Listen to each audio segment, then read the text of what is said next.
Monsieur le Président, Monsieur le Secrétaire, cher Olivier. Alors, je suis très honoré d'échanger un petit peu et de vous présenter un petit peu mon retour sur les centres nationaux professionnels de spécialité médicale, puisque je suis évidemment un intrus. Je suis très loin d'être un chirurgien, puisque je suis un directeur d'hôpital, donc je suis un technocrate, et en plus qui a été défroqué à plusieurs moments, puisque j'ai occupé des fonctions dans un ministère comme dans une administration centrale. Je suis parti à la Haute Autorité de Santé et j'ai été directeur adjoint du cabinet de Marisol Touraine et directeur de cabinet d'Agnès Buzyn et d'Olivier Véran.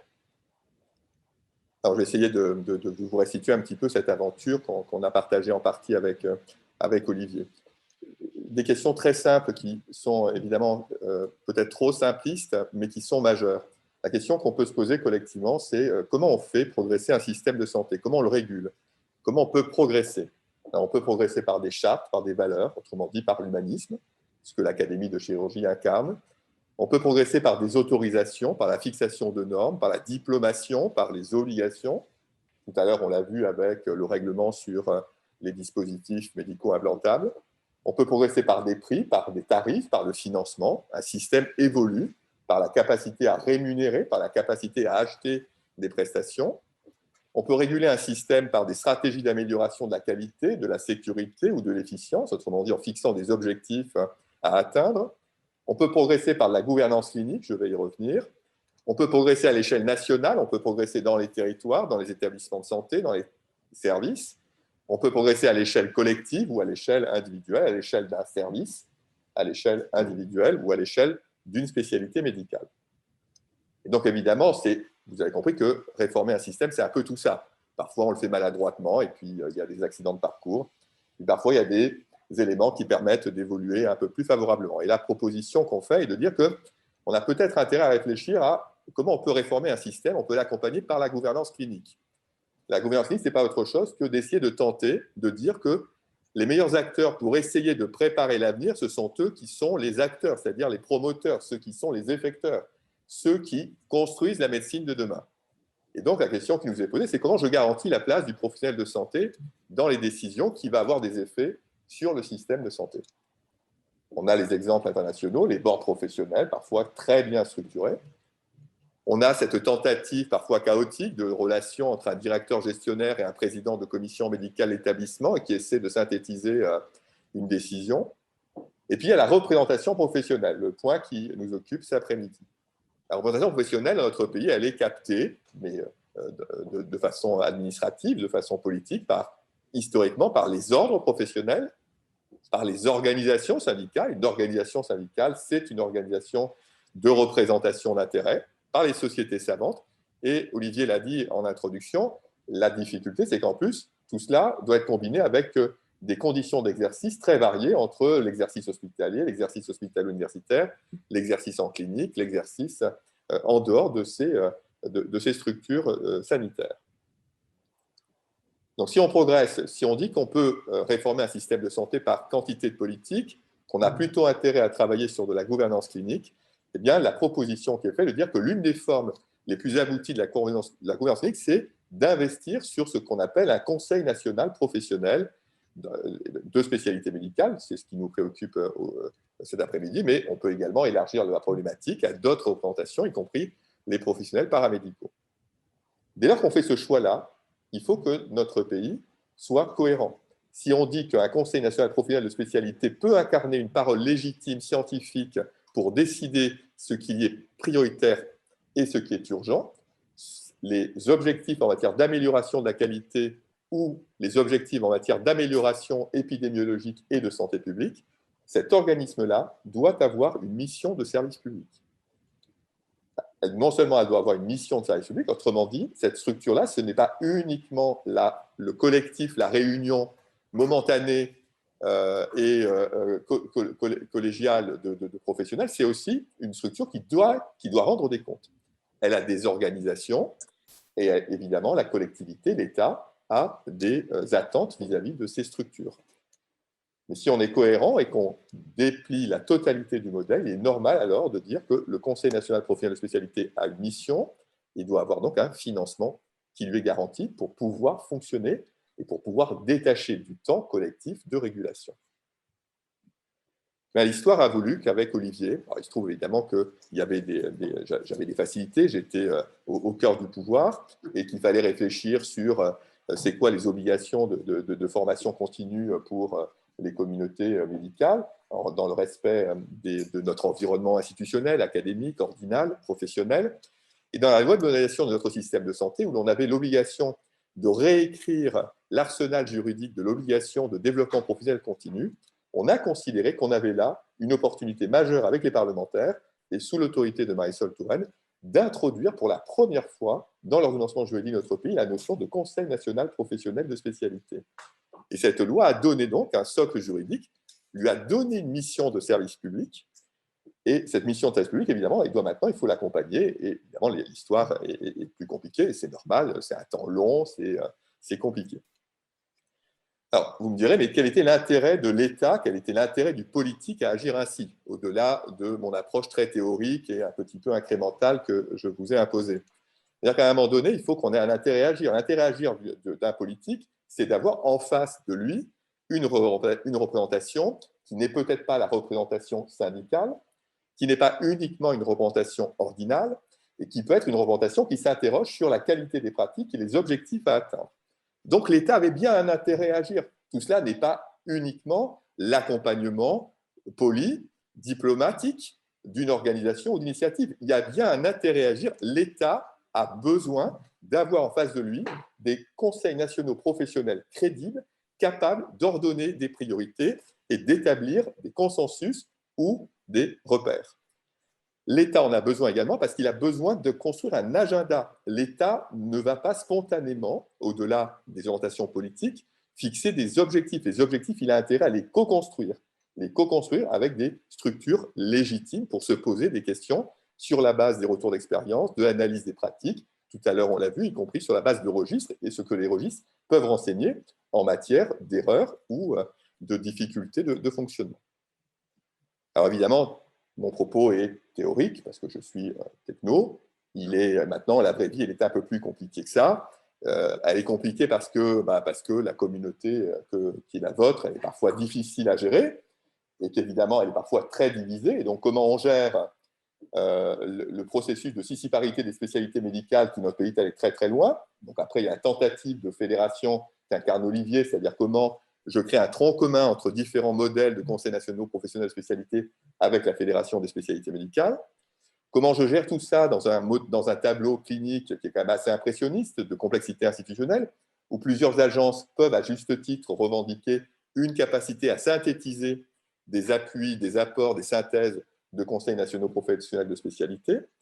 Comment je gère le temps, c'est-à-dire qu'on voit bien là qu'on est dans une organisation qui a besoin de s'installer, qui a besoin d'incrémenter année après année de la légitimité. Or, le temps politique, le temps du débat, le temps de la décision est un temps qui peut être beaucoup plus ramassé et qui, évidemment, crée des frustrations et peut, de temps en temps, créer des écarts.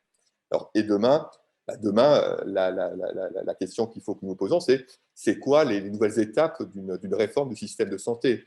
Il n'est pas grand clair qu'il va y avoir dans le débat présidentiel des adeptes d'un processus où il faudra aller beaucoup plus loin vers la régionalisation d'un système de santé, vers une territorialisation du système de santé. Donc, comment les modalités que j'ai évoquées tout à l'heure, qui notamment sont mises au service d'une gestion de la réforme, et notamment les conseils nationaux professionnels de spécialité, vont s'adapter à cette réalité-là. Si on considère que le mot d'ordre d'une politique, c'est la médecine de parcours, comment les conseils nationaux professionnels intègrent le fait médecine de parcours. Tout à l'heure, on parlait d'intelligence artificielle, on parlait de digitalisation de la médecine. C'est aussi des interrogations qu'il va falloir intégrer, y compris dans la capacité des CNP à restituer cette complexité-là et les enjeux à relever. Voilà, je voulais juste me dire, Monsieur le Président, Monsieur le Secrétaire, que dans ma vie professionnelle, je sais compter, c'est-à-dire tenir un budget, puisque je suis directeur d'hôpital. J'ai fait des choses qui, un peu plus extérieures à l'hôpital, qui m'ont plu, et accompagner les conseils nationaux professionnels de spécialité est certainement l'un des dossiers dont je suis le plus fier. Voilà, Monsieur le Président.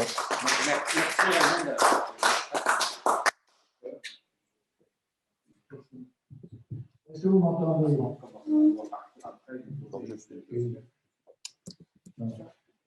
Vous m'entendez?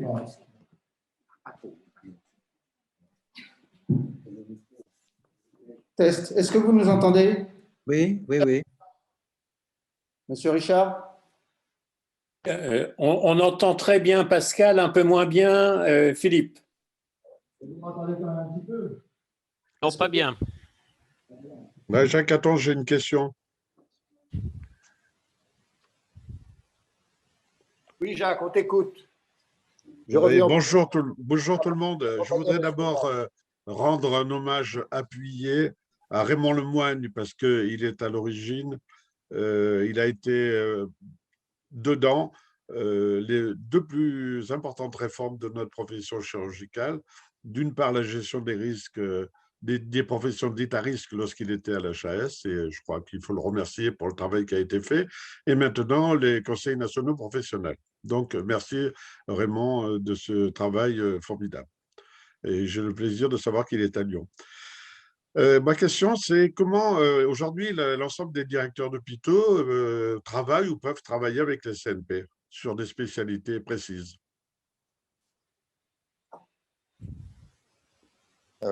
Bonjour à Jacques, et heureux de se retrouver dans ces conditions. Et effectivement, j'ai oublié de dire que l'avènement des conseils nationaux professionnels de spécialité est reposé aussi sur des démarches notamment sur les spécialités à risque et les interrogations et évidemment la création de ce qu'on a appelé les organismes agréés d'accréditation, dont OrthoRisque, que Jacques connaît très bien.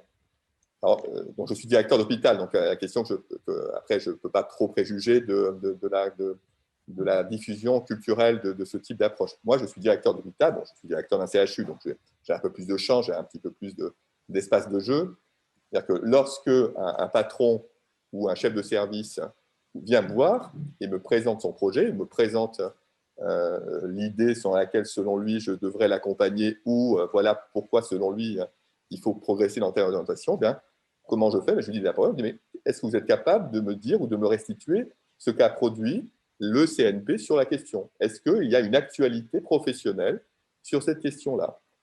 Autrement dit, le directeur d'hôpital, il doit considérer que pour gérer la complexité de son système, il a évidemment une exigence d'écoute, une exigence de coportage, et donc de considérer qu'il n'a pas besoin, ce n'est pas lui le chef suprême, c'est à un moment donné sa capacité à comprendre les enjeux qui fait qu'il se met au service de stratégie, et que pour réussir à relativiser ou à hiérarchiser ou à pondérer, il a besoin d'avoir des éclairages. Et donc, de considérer que de temps en temps, les travaux pilotés par les CNP sont des travaux qui lui permettent de prendre les bonnes décisions.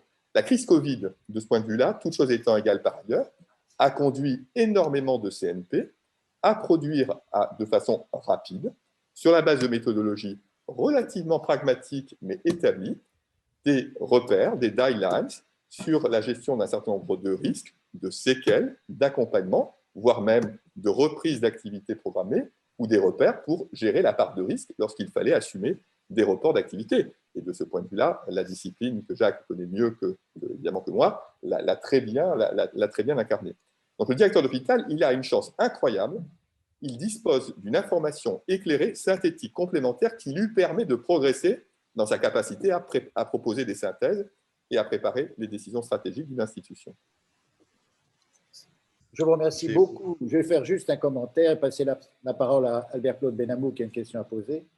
Je trouve très, très intéressant d'entendre M. Lemoigne nous expliquer les communautés d'intérêt et les communautés de regard que peuvent avoir les hauts fonctionnaires, notamment les directeurs de grands hôpitaux, avec nous, les praticiens, qui, quel que soit notre mode d'exercice, sont confrontés à la réalité quotidienne. Et nous n'avons pas toujours une image extrêmement positive de leurs propositions, de leurs arbitrages ou de leurs décisions, mais nous sommes très sensibles au fait qu'il puisse y avoir, grâce à la FSM, qui est un relais entre nous, un regard positif sur l'évolution de notre métier. Oui.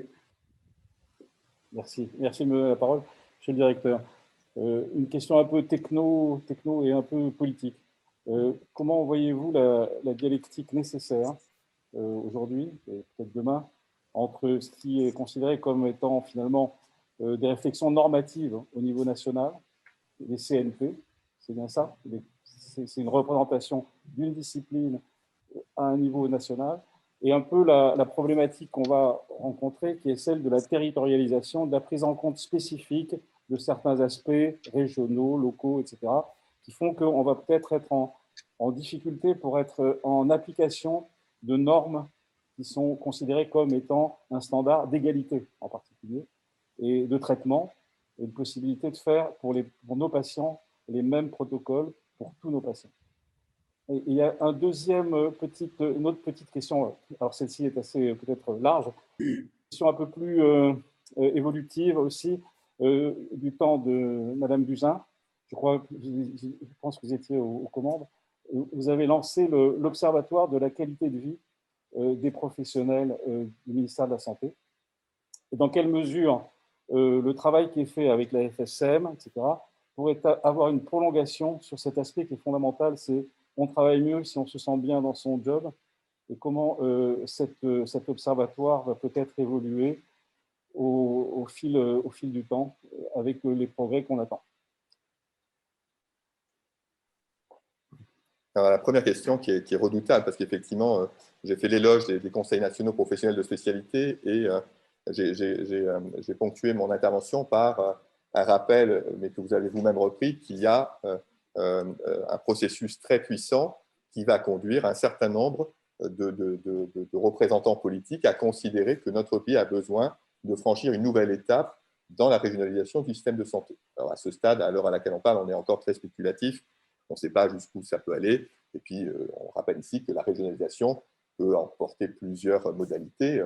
Ça peut être uniquement de la décision d'investissement, mais la question, est-ce qu'on va aller jusqu'à, y compris, à considérer que la fixation de tarifs ou la fixation d'autorisation peut être déportée de la centrale vers des territoires ou des régions. C'est un débat qui est légitime, hein, puisque on peut considérer à un moment donné que l'avantage d'un système régulé par un opérateur national, par une seule structure, une homogène, a d'énormes avantages en termes d'équité, en termes de compréhension des enjeux, en termes de processus de guidance et d'orientation stratégique, mais qu'à l'inverse, ce système-là est très très lent à se déployer, a du mal à s'adapter à la réalité très différente des territoires, à considérer que les déterminants sociaux, sanitaires, épidémiologiques sont évidemment très variables d'un territoire à l'autre, et que la façon de travailler n'a rien à voir d'un territoire et comparé à un autre territoire. Et la crise Covid, de ce point de vue-là,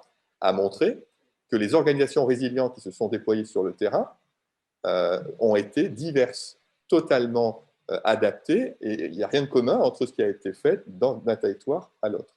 C'est un vrai débat, et d'ailleurs, ce point-là, c'est-à-dire comment je vais le réintroduire dans la réforme, s'il faut franchir une étape en matière de déconcentration ou de décentralisation, il faut admettre que notre système a besoin de beaucoup plus de souplesse, de considérer qu'il y a une exigence de reconnaissance du fait territorial et ne pas perdre les acquis d'une régulation par des principes et des capacités à définir des guidelines de façon homogène. Sur la deuxième question, sur les QVT, et donc je suis devant des scientifiques, et bien je suis convaincu, comme tout à l'heure on l'a rapporté sur des travaux où on pouvait valider des questionnaires en matière d'impact de questionnaires qui mesuraient la relation entre le professionnel et le patient sur le retour au travail. Je suis convaincu qu'il y a des outils et des mesures de qualité de vie au travail pour les professionnels de santé. Et que donc ces outils et ces mesures, ou ces façons de les suivre ou de les interroger, doivent être mises au service de stratégies d'amélioration et de synthèse ou de cohésion d'une institution hospitalière.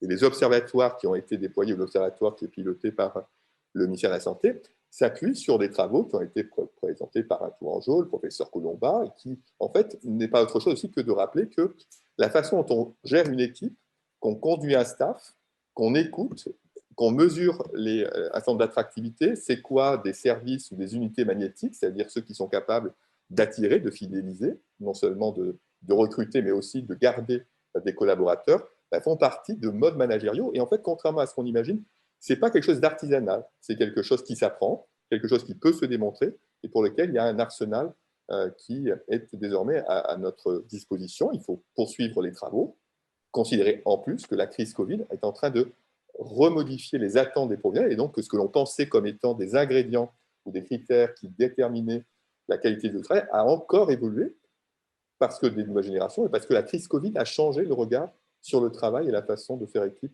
dans les services hospitaliers, dans les cliniques, mais de façon plus générale dans les organisations libérales de santé. Merci Raymond pour cette réponse. Il y a encore une question d'Henri Coudane qui sera brève pour rendre un peu la liberté à Raymond et continuer la séance. Mais ce que tu viens de dire, en fait, dans la question sur les hôpitaux CNP, même nous, on a vu qu'il y avait des demandes d'hôpitaux à la FSN, à Valérie, à son grand hommage, pour que des CNP viennent aider à analyser une situation, à résoudre un problème. Donc, c'est vraiment, ça répond encore un peu à Jacques Caton. Donc, Henri Coudane, une dernière question pour Raymond. Merci, Monsieur Lemoine, de cette très belle présentation. Je partage l'analyse de Jacques Caton et de celle d'Olivier. Je vous ai rencontré il y a une quinzaine d'années, c'était pour une affaire de création d'une équipe d'accueil à l'Université de Lorraine qui était un peu éclectique, si je puis dire, et je tiens à préciser ici qu'on a toujours été très très bien reçus. Vous étiez à l'époque au ministère de la Santé et vous aviez fait preuve d'une ouverture d'esprit vis-à-vis de cette équipe d'accueil dont je garde le meilleur souvenir. Alors ma question est maintenant la suivante. J'ai cru comprendre que la loi élaborée par Madame la ministre Marisol Touraine prévoyait que les CNP étaient de statut de droit public. Alors ma question est la suivante, est-ce que effectivement c'est un statut de droit public et quelles sont les relations qui peuvent y avoir, par exemple, entre une décision qui pourrait être prise et validée par un CNP et la Haute Autorité de Santé, qui est aussi un organisme de droit public. Et enfin, ça a déjà été souligné, c'est la dernière question. Comment voyez-vous l'aspect de régionalisation de ces ensembles de décisions, car comme vous le savez, la prise en charge des spécialités médicales, enfin ça c'est Olivier qui pourra peut-être y répondre ultérieurement, par l'intermédiaire de la Fédération des spécialités médicales, est différente selon les territoires. La territorialité, vous avez employé 10 fois ce terme, comment vous voyez cette déclinaison en pratique? En tous les cas, je vous remercie, monsieur. Merci beaucoup pour... la mémoire me revient et ça y est, je vois à peu près l'exposé et la demande que vous m'aviez faite il y a 10 ans.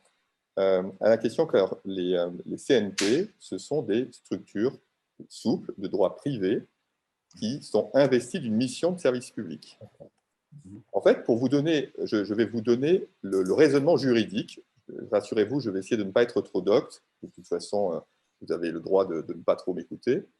En fait, il y a une très belle histoire en droit. Je ne suis pas un spécialiste du droit, hein. Moi je suis un spécialiste des rapports de force politiques.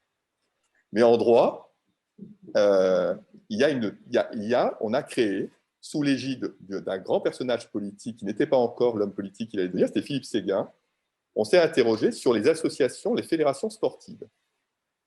Voilà un espace un petit peu désœuvré pour lequel on n'avait jamais trop investi juridiquement.